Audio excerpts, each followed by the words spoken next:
आज हम सब पढ़ेंगे पाठ 1 वृक्षस्य कथा अर्थात पेड़ की कहानी। पेड़ अपनी कहानी बताता है कि मैं पेड़ हूँ, जीव जंतु और जीवन का आधार। मेरे बिना पृथ्वी के जीवन की कल्पना भी असंभव है। लोग मुझे हरा सोना भी कहते हैं। उनके लिए मैं संपत्ति के समान हूँ। मुझसे ही पृथ्वी का अस्तित्व है, इसलिए पृथ्वी के लोग मुझे श्रद्धावश पूछते हैं। मैं इस प्रकार का परोपकारी हूँ जो स्वयं धूप में रहकर दूसरों को छाया देता हूँ। जिस प्रकार सज्जन पुरुषों की संपत्तियाँ परोपकार के लिए होती है, वैसे ही मेरे फल भी दूसरों के उपकार के लिए होते हैं। मैं केवल फल ही नहीं देता, बल्कि प्राणियों को फूल, लकड़ियाँ, गंध भी देता हूँ। गाँवों में, नगरों में और महानगरों में उद्योग के विकास के लिए मेरे उत्पादन की महान भूमिका है। सच भी है, मैं सभी प्राणियों का उपजीवन हूँ। मैं प्राणियों का आश्रय भी देता हूँ। मेरी शाखाओं में विभिन्न पक्षी और बंदर रहते हैं। सांप, चींटी ये मेरे जड़ में रहते हैं। पत्तों में कीड़े, भौरे फूलों में निवास करते हैं। दूसरा, मैं पर्यावरण भी संतुलित करता हूँ।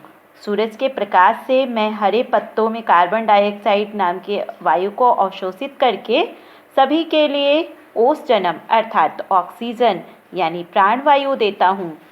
मैं दूसरी प्रक्रिया पर्यावरण शुद्ध और संतुलित होती है, अर्थात मेरी इस प्रक्रिया से पर्यावरण शुद्ध और संतुलित होती है।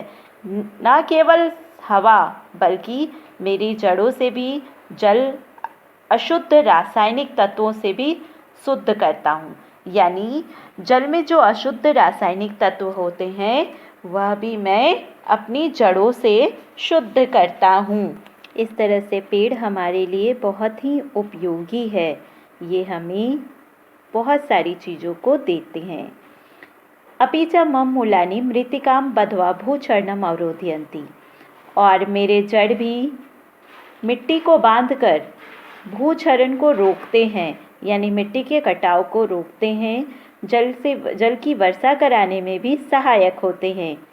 मेरे परिवार के सदस्यों की संख्या यदि न्यून हो जाए तो भूमि क्षरण यानी मिट्टी का कटना, भूस्खलन भूमि के टुकड़े के फिसलने की स्थिति, सूखा, बाढ़ इत्यादि की समस्याएं होंगी।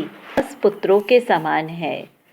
परमिति खेदकरम, लेकिन यह दुख का विषय है कि कुछ मनुष्य अपने स्वार्थ की पूर्ति के लिए मुझे काट देते हैं। क्या तुम नहीं जानते कि पेड़ों को काटना अपराध है?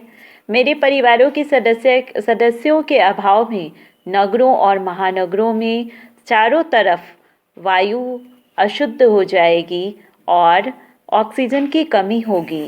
लोग तरह तरह के रोग और कष्ट का अनुभव करेंगे।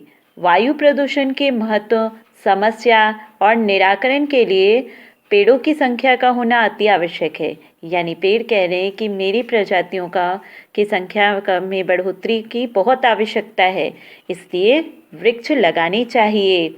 वृक्षे प्राणिनाम जीवनम, वृक्ष से ही प्राणियों को जीवन मिलता है। वृक्ष है प्रकृति सौंदर्यम, वृक्ष ही प्रकृति में सुंदरता बढ़ाते हैं। संति वृक्षा जीवनस्य आधारः, यह वृक्ष ही हमारे जीवन का आधार है। तस्मात् रक्षतु वृक्षान्, इसलिए वृक्ष की रक्षा करें, क्योंकि इनमें से कुछ पेड़ ऐसे हैं जो दिन रात हमें ऑक्सीजन देते हैं, जैसे केला, नीम, तुलसी इत्यादि। इसलिए हम सब अधिक से अधिक वृक्ष लगाएं और वृक्ष की रक्षा करें। धन्यवाद।